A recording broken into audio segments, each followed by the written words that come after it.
Hello everyone, and welcome again to another video here on the Cypher Grove channel. Today I figured we would talk about scrying, specifically using a crystal ball, but I have a couple different methods here, but we're going to focus on this for the most part. Basically how to use it for divination and fortune telling purposes, how to use it in your practice, and so on. But let's go ahead and get started.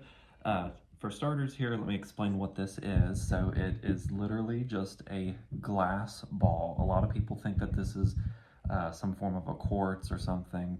It's not, it's just glass, and that's perfectly fine. If you can afford a crystal ball that's made out of real crystal, real clear quartz, that's amazing, but they're so expensive. So these will do. You can scry perfectly fine using these. But it's literally just a glass ball, and it came with a little stand here. You'll want to be mindful of any impurities that are within the crystal ball. Not that you have to have one that's completely clear. Mine has a few little specks. I'm not sure if the camera will pick it up, but there are a few little specks of just either debris or air or whatever it is that was in here when they formed the glass. But you'll just want to be mindful of that and not let it affect your readings. Usually these types of crystal balls, they will have a little mark on their surface somewhere that's just barely visible, but it's usually just some kind of a little dot or a little slash, and that is where they spun the material to form the glass. I usually just put that on the very bottom once I find it. That way it doesn't interfere with your reading. Now, some people prefer to have a crystal ball that is actually made of clear quartz.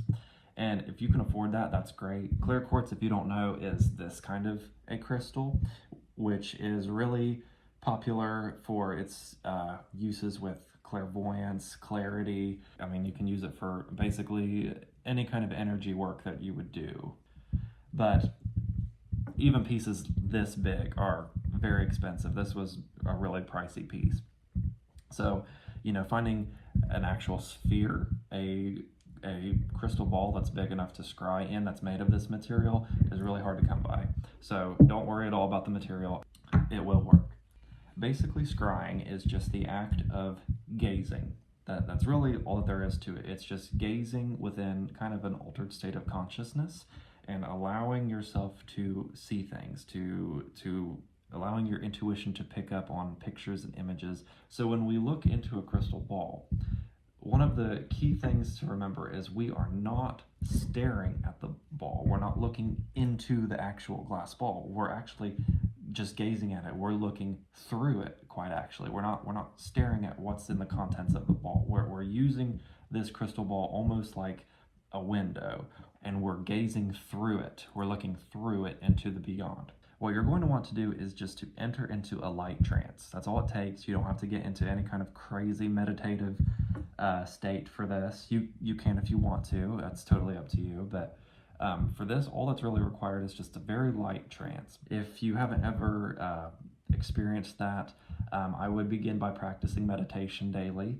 and just kind of enter into that state between awareness and kind of dozing off or beginning to fall asleep without actually falling asleep. But one way to get there, if you don't know how, is you can just kind of hum to yourself, just kind of a very low rhythmic humming, like a that kind of a thing. That's one way. Some people use chants, different kinds of words of power, Hebrew words, Greek words in other languages. You can use those kinds of things to enter in a trance. But essentially, one of the quickest ways to enter into that state of mind is to vibrate within your body. That kind of rhythm, slowing down the rhythm of things so that your mind relaxes and isn't so focused on the material that's right here in front of you, but begins to activate that subconsciousness, that intuition, and you can begin to see things beyond. So once you've entered that state, you'll just kind of gaze into the crystal. Again, not looking into it literally, but through it, like it's a window. And just kind of seeing what kind of pictures kind of arise in your mind's eye. this one, this stand that my crystal ball came with is really nice because it actually comes with a little black indent right here that it rests on. And so at a certain angle, if I'm looking down at it, the whole crystal ball looks black, which is really nice. But if you don't have that, just put something behind it, or you can even use your hands. That will work fine as well, putting your hands behind the crystal ball. Now, sometimes you will see, the lines of your palm, and that's okay, because sometimes it may actually benefit the reading to have some kind of a detail and not have it all blank. It just depends on what you prefer. But when you're looking through the ball, you're just kind of letting your mind go. You're just letting it relax, letting it go wherever it wants to go. And that will allow different images, different words. You may even see letters, those kinds of things. You'll see all those things begin to pop up. And of course, this isn't going to all come together on your first attempt. It'll probably take quite a bit of practice before you begin to see actual clearly formed images, but that is essentially how you do it. Another trick to kind of enhance the reading, this is something that my mentor taught me, is to take a candle and place it directly behind the crystal ball, because the flame will appear upside down as you're looking into the ball here. And the flame will kind of dance around and do different things. You'll kind of see a reverse image of it here, and that can form different images and enhance the reading. Now, as we kind of move away from the crystal ball, one method of scrying is to use a literal candle flame or any source of fire. This is a form of scrying called fire gazing. And basically, you'll just kind of, again, allow yourself to enter that state of mind, that calm, trance-like state, and you'll just gaze through the fire. Again, it's the same exact principle. You're gazing through it, not at it. You're not staring intensely at the physical. You're looking through it, allowing your gaze to remain loose and just calm and relaxed. And again, just allowing images, words, whatever kind of visuals, or even anything else that you may encounter, to just kind of pass through it to be received by you. Now, the next form is scrying through use of a mirror, most commonly a black mirror. A lot of people within Hellenism use this. People who practice a lot of left-hand path traditions such as demonolatry use this for their divination purposes. But it's the same exact principle. You take a mirror and you're looking through the mirror, not at the mirror. Now, again, mirrors don't have to be black. I like black mirrors because it kind of tones down the visual so that you're not quite as distracted by things that's actually playing out in the picture. But if you turn the lights down and you just kind of gaze into it with a singular light source like a candle, usually you get the same effect. Now, this mirror I made from scratch. It's not anything fancy. Some people say that you need obsidian for a black mirror. No, you don't. It's the exact same situation as the crystal ball. You don't need to have obsidian to have a black mirror. You can make a homemade black mirror. It's not as much about the material as it is the principle, or the method. Because obsidian is a highly protective stone, and it's very useful for these kinds of things. If you can afford a pure obsidian black mirror, more power to you. But that's going to be very expensive. Just like, this was an expensive piece, and this is one of the biggest crystals I own. It's actually one of my favorites. It's black banded obsidian. And I actually do use this for scrying in certain ways.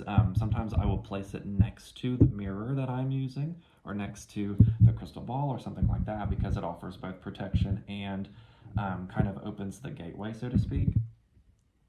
But you can use, if you have access to obsidian, smaller pieces of obsidian are a lot cheaper. You can just put this next to your mirror, next to your scrying device, and it'll kind of help you, it'll enhance the energy. But you don't need it, it's not required. But it is good for protection and grounding as well. This mirror though, I literally just got a cheap golden frame from TJ Maxx, and then I painted the inside black. Now I did have access to ground up obsidian powder from a local metaphysical shop, but what I did was I took the obsidian powder and I sprinkled it over the black paint as I was painting the glass, and let it dry that way. So it is imbued with some obsidian capabilities, which is really nice. Then what I did behind this panel was I placed different sigils and runes of both protection and clarity, just making sure that what I call forth through this mirror is what I'm intending to call forth, that no other energies or unwanted presences come through the mirror. And so that's another protective measure. But that's behind the glass pane. But yeah, this is what I use for scrying a lot of times. What a lot of people do, and this is the method that I usually use, is we'll set the mirror up and place candles on both sides, just in a way that the flame isn't reflected into the actual mirror. You want to put this at an angle where you can see your face. A lot of people will do that because it gives them something to start with. But essentially, once you get to this point, again, you'll enter into that meditative state of mind. This method, though, is a bit more complicated, and I'll probably make a video at some point going more in depth on this. A lot of people, when they're calling forth an entity, which is usually what these are used for most of the time, they can be used for divination, but it's really popular for people to use them for spirit contact. A lot of times you'll have to use different, invocations, different just different divine names, sacred words, and those kinds of things, chants, just whatever it is that you're using as your just kind of contact method to bring forth whatever it is you're calling. You'll have to do that, and that can be a lengthy process. Again, I'll probably make a video later about it, but that's essentially the process. Now, some people, if they're doing like ancestor work or necromancy, so speaking to the dead, some people will outline the frame in grave dirt, or even place an item that belonged to that person in front of a mirror, or some people use ashes and sprinkle on this. Some people even put ashes or grave dirt behind the panel here, the glass pane. And those are all viable options. Now, because I do a lot of sorcery that involves the goddess Hecate, keys being one of her main symbols, I like to keep an old key here in front when I'm calling on her through this. And I also have a deity statue of her that I usually place to the side, or sometimes even in the very front. But, just little things like that, just having some kind of a connector, an item that can, connect you to that person, that entity, that spirit, whatever. And you don't have to do that, but it's just a really good way to strengthen the connection. All you need is just a reflective blank surface for any of this kind of stuff for scrying. Some people will use bowls, and they'll just pour water into it, preferably a black bowl or a dark bowl, and they'll just kind of gaze into the surface of the water. Same exact thing, and that's all that it requires. I don't have a black bowl, so that's not usually the method that I go to first, so I don't have that to show you, but that's one way people do it. But yeah, any kind of reflective surface that you have, as long as it's mostly blank, will work for this method. And you can use this method for divination, for fortune telling, for seeing into prophecy and that kind of thing. You can use it for spirit contact. You can use it for mediumship. There's an endless amount of things that you can use these methods for, and I encourage you to use them however benefits your practice. A lot of people, like I said, when they contact spirits, whether it's a Hellenist spirit, whether it's a demon or an angel, they'll use black mirrors. Crystal balls can be used in the same way. Flames, you can divine using flames. If you're contacting a spirit, you can, once you enter into that state and you've called the spirit, you can kind of monitor the behavior of the flame, see if it grows, if it dies down, if it moves in any particular way, and those all have different meanings. Sometimes a tall candle flame will be a yes, or a low one will be a no. All kinds of different ways. But there you have it. That's my short little tutorial on scrying through the use of reflective surfaces. I hope this helped. Please be sure to like and subscribe, and comment down below if this helped, and also leave a comment if you use this in your personal practice in any way, any of these methods, and let me know how you use them and how they work for you. I would love to know. That's all I have for you guys.